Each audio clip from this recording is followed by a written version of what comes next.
Thank you speaker साहब। हमारा इलाका तो बड़ा डिस्टर्ब है, जैसे पीएम साहब बैठे होते उस वक्त टाइम दे देते तो हमारा कोई बात करने का कोई फ़ायदा भी होता। तो ये बजट के ऊपर हम बात कर रहे हैं, ये इंटीरियर के लिए अपने बड़ा बजट इन्होंने रखा है लॉ एंड ऑर्डर के लिए। कुछ बजट जी हमारे इलाके के लिए भी रख देते, कुछ हम उनको डाकुओं के लिए भी कोई बजट दे देते, हमें कोई 10-12 करोड़ रुपए दे देते ताकि हम उन डाकुओं को दे के अपनी जान छुड़वा देते। ताकि हमारी तरफ हर रोज़ किडनैपिंग हो रही है, हर रोज़ लूट मार हो रही है, कत्ल हो रहे हैं। और ये काफ़ी 3-4 साल से मैं इसके ऊपर शोर भी कर रहा हूँ।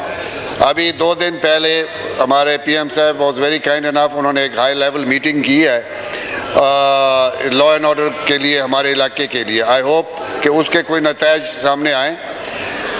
बाकी as far as NADRA is concerned ji, हमारे इलाका बड़ा पसमानदा और बड़ा दूर दराज इलाका है।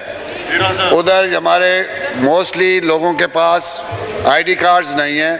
और मज़े की बात यह है कि जो आईडी कार्ड्स हमारी तरफ बनाए गए हैं कोई पिछले 2-3 साल से, उनके जो औरतों के आईडी कार्ड्स थे उनके नाम पे 5-5 सिमें इन्होंने निकलवाई हैं टेलीफोन वाले कंपनियों ने।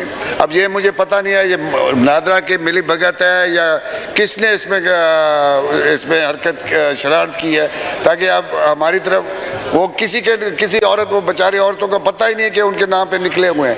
पता नहीं उनके आईडी कार्ड पे किसी डाकू के पास हैं या किसी स्मगलर के पास हैं, किसने वो निकाले। ये भी हम क्या चाहते हैं कि ये नादरा वाला या इंटीरियर वाला इनको ज़रा चेक करके और उनके वो कैंसिल किए जाएँ। Thank you very much. शुक्रिया जी। डॉक्टर मोहम्मद अफजल खान।